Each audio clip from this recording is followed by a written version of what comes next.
प्राचीन भारत की शांत और शांतिपूर्ण तलहटी में हरे भरे जंगल में बसा एक भव्य मठ था। ये श्रद्धेय गौतम बुद्ध और उनके समर्पित शिष्यों का घर था। उनमें से एक आनंद भी था, जो अपने अटूट समर्पण और गहरी करुणा के लिए जाना जाने वाला एक युवा भिक्षु था। हालांकि अपने गुणों के बावजूद आनंद के मन में एक संघर्ष था जो उसकी शांति को कुतरता था। उसे एकांत से डर लगता था। आनंद को अकेले रहने में असहजता लगातार बेचैनी का कारण बनी। एकांत के क्षणों की खामोशी और खालीपन उसे बेचैन कर देता था और वह अक्सर खालीपन को भरने के लिए दूसरों की संगति की तलाश करता था। संगति की यह निरंतर आवश्यकता उसे परेशान करती थी, क्योंकि वह जानता था कि सच्चे आध्यात्मिक विकास के लिए एकांत को अपनाना और अपने भीतर शांति पाना की सुनहरी किरणें जंगल की छतरी से छनकर आ रही थीं। आनंद ने बुद्ध से मार्गदर्शन लेने का फैसला किया। वो बुद्ध के पास गया, जो ज्ञान और बुद्धि के प्रतीक बोधि वृक्ष के नीचे गहन ध्यान में बैठे थे। आनंद ने सम्मानपूर्वक सिर झुकाया और बुद्ध के उसे स्वीकार करने की प्रतीक्षा की। एक सौम्य मुस्कान के साथ बुद्ध ने अपनी आंखें खोली और आनंद का अभिवादन किया। मेरे प्यारे आनंद, तुम्हें क्या परेशानी है? उन्होंने शांत और सुखदायक आवाज में पूछा। आनंद एक पल के लिए झिझका, फिर ईमानदारी से बोला, आदरणीय शिक्षक, मुझे अकेले रहना मुश्किल लगता है। जब मैं अकेला होता हूँ तो मैं बेचैन और चिंतित महसूस करता हूँ। मुझे एकांत में शांति नहीं मिलती और यह मेरे अभ्यास को बाधित करता है। कृपया मेरा मार्गदर्शन करें, क्योंकि मैं इस डर को दूर करना चाहता हूँ और अकेले रहने में शक्ति पाना चाहता हूँ। हिलाया। आनंद, अकेलेपन और बेचैनी की भावना बाहरी विकर्षणों के प्रति मन के लगाव से उत्पन्न होती है। एकांत जब समझा और अपनाया जाता है तो महान शक्ति और आंतरिक ज्ञान का स्रोत हो सकता है। मुझे आपके साथ एक कहानी साझा करने की अनुमति दें जो आपको एकांत को एक अलग दृष्टिकोण से देखने में मदद कर सकती है। आनंद बुद्ध द्वारा दिए जाने वाले ज्ञान को आत्मसात करने के लिए बसे एक सुदूर गांव में शाक्यमुनि नाम के एक बुद्धिमान ऋषि रहते थे। शाक्यमुनि अपनी गहन बुद्धि और शांति की गहरी भावना के लिए दूर दूर तक जाने जाते थे। उन्होंने सांसारिक जीवन का त्याग कर दिया था और एकांत में रहना, ध्यान और अस्तित्व की प्रकृति पर चिंतन करना चुना था। गांव वाले उनका बहुत सम्मान करते थे और अक्सर उनसे सलाह लेते थे, फिर भी वे एकांत के लिए उनकी पसंद से हैरान थे।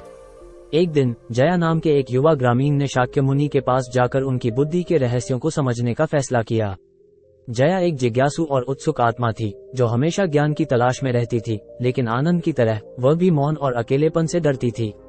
उनका मानना था कि गतिविधि की निरंतर हलचल और दूसरों की उपस्थिति एक पूर्ण जीवन के लिए आवश्यक थी।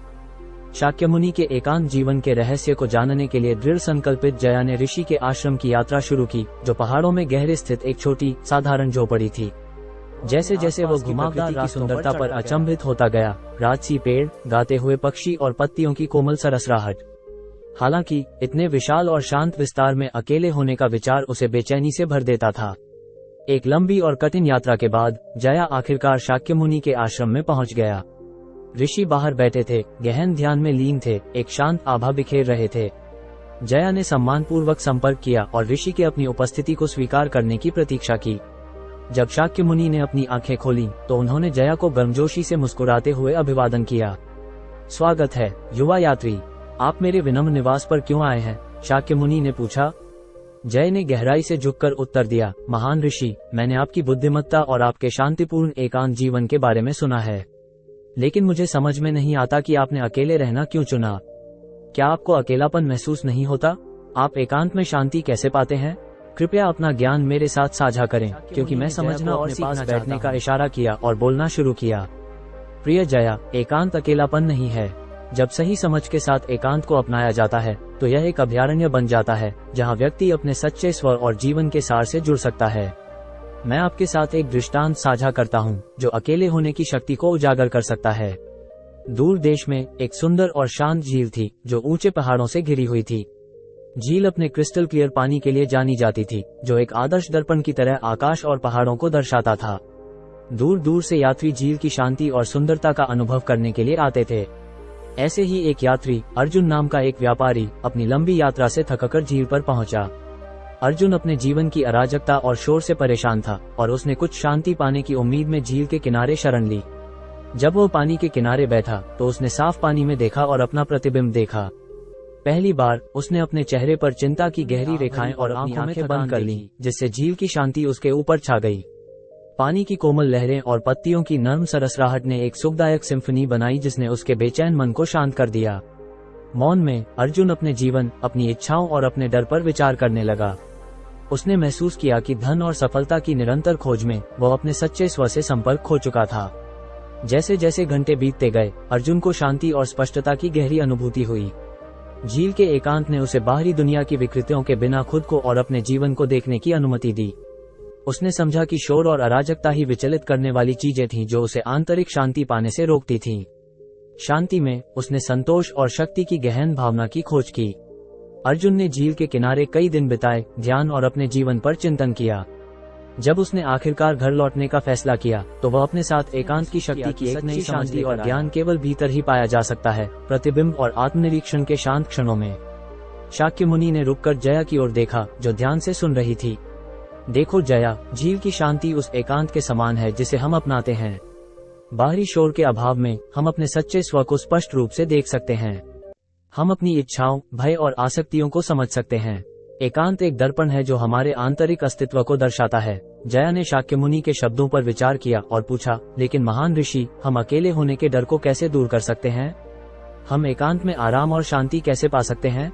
शाक्य मुनि ने मुस्कुराते हुए उत्तर दिया, अकेले होने का डर मन की परिचित चीजों से चिपके रहने और बाहरी वस्तुओं में आराम खोजने की प्रवृत्ति से उत्पन्न होता है। इस डर को दूर करने के लिए हमें माइंडफुलनेस और ध्यान का अभ्यास करना चाहिए। किसी निर्णय के खुद के विचारों का अवलोकन करके हम धीरे धीरे अपनी खुद की कंपनी में सहज हो जाते हैं। हमें एहसास होता है कि हम एकांत में भी पूरे और संपूर्ण हैं। उन्होंने आगे कहा, एकांत में हमें अपनी चेतना की गहरी परतों से जुड़ने का अवसर मिलता है। हम अपने सच्चे स्वरूप का पता लगा सकते हैं और अपने भीतर असीम ज्ञान की खोज कर सकते हैं। एकांत एक खालीपन नहीं है जिसे विचलित करने वाली चीजों से भरा जाए, बल्कि एक पवित्र स्थान है जिसे संजोया जाना चाहिए। जय ने सिर हिलाया, ऋषि के ज्ञान को आत्मसात किया। उन्होंने शाक्य मुनि को धन्यवाद दिया और ध्यान का अभ्यास करने और एकांत को अपनाने के लिए कुछ समय के लिए पहाड़ों में रहने का फैसला किया। हर दिन वो एक शांत धारा के किनारे बैठते थे, अपने विचारों और भावनाओं का अवलोकन करते थे। शुरू में उन्हें बेचैनी महसूस होती थी, लेकिन समय के साथ उन्हें मौन में शांति मिलने लगी। उन्होंने खुद को और अपने आसपास की दुनिया को वालों की नजरों से छिपा नहीं रहा। जब वह वापस लौटे तो उन्होंने एक शांत और निर्मल व्यक्ति को देखा जो आंतरिक शांति बिखेर रहा था। उन्होंने अपने अनुभव उनके साथ साझा किए, दूसरों को एकांत को अपनाने और भीतर की शक्ति। आनंद ने बुद्ध की कहानी को ध्यान से सुना। शाक्य मुनि और जय का दृष्टांत उनके साथ गहराई से जुड़ा। उन्होंने महसूस किया कि एकांत का उनका डर बाहरी विकर्षणों के प्रति उनके मन के लगाव में निहित था। बुद्ध द्वारा दिए गए ज्ञान शक्ति के लिए खोल दी आंखें। बुद्ध ने आनंद की ओर देखा और कहा, आनंद, जया की तरह तुम भी एकांत में शक्ति और शांति पा सकते हो। जब तुम ध्यान में अकेले बैठते हो तो तुम वास्तव में अकेले नहीं होते। तुम अपने सच्चे स्व, अपने आंतरिक ज्ञान और शांत क्षणों को अपनाओ, क्योंकि वे एक उपहार हैं, अपने अस्तित्व के सार से जुड़ने का अवसर है। आनंद ने सिर हिलाया, उसका हृदय कृतज्ञता से भर गया। उसने बुद्ध को धन्यवाद दिया और अपनी आध्यात्मिक साधना के संकल्प लिया। उस दिन के बाद से आनंद ने प्रत्येक दिन ध्यान में समय बिताया, मौन में शांति और स्पष्टता पाई। उसने पाया कि अकेले रहना कोई डरने वाली बात नहीं है, बल्कि आध्यात्मिक विकास के लिए एक शक्तिशाली। आनंद का परिवर्तन स्पष्ट होता गया। उसने आंतरिक शांति और शक्ति की भावना को प्रसारित किया, जिसने दूसरों को प्रेरित किया।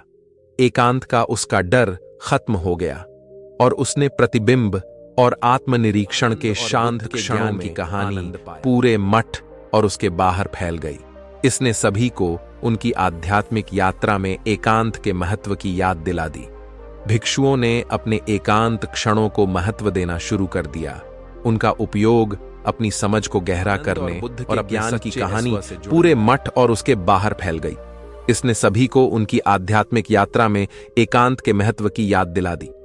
भिक्षुओं ने अपने एकांत क्षणों को महत्व देना शुरू कर दिया। उनका उपयोग अपनी समझ को गहरा करने और अपने सच्चे स्व से जुड़ने। भिक्षुओं का एक समूह बुद्ध के चारों ओर इकट्ठा हुआ, अपने आध्यात्मिक पथ पर उनका मार्गदर्शन मांगते हुए। बुद्ध ने उनके साथ वही ज्ञान साझा किया जो उन्होंने आनंद को दिया था। प्रिय भिक्षुओं, उन्होंने कहा, भिक्षुओं ने आध्यात्मिक विकास को ध्यान से सुना और उन्हें हृदय से लगा लिया। वे समझ गए कि एकांत कोई शून्य नहीं है जिससे डरना चाहिए, बल्कि एक ऐसा आश्रय है जिसे संजोकर रखना चाहिए। अपने एकांत क्षणों में उन्हें स्पष्टता, शांति और बुद्ध की शिक्षाएं अनगिनत व्यक्तियों को प्रेरित करती रहीं। आनंद की कहानी और अकेले रहने की शक्ति एक कालातीत पाठ बन गई जो पीढ़ियों से चली आ रही है। इसने सभी को याद दिलाया कि एकांत की शांति में हम गहन शक्ति, ज्ञान और आंतरिक शांति पा सकते हैं। प्राचीन भारत की तलहटी में स्थित शांत मठ ज्ञान और बुद्धि का स्थान बना रहा। बुद्ध की शिक्षाओं से प्रेरित भिक्षुओं ने अपनी आध्यात्मिक यात्रा के एक महत्वपूर्ण हिस्से के रूप में उन्हें चिंतन और आत्मनिरीक्षण के शांत क्षणों में आनंद मिला। वे अपने सच्चे स्व और जीवन के सार से जुड़ गए और इस प्रकार बुद्ध का ज्ञान और आनंद की कहानी जीवित रही, एक प्रकाश स्तंभ के रूप में जो उन सभी लोगों का मार्गदर्शन करता रहा थे तथा आंतरिक शांति और आध्यात्मिक विकास का मार्ग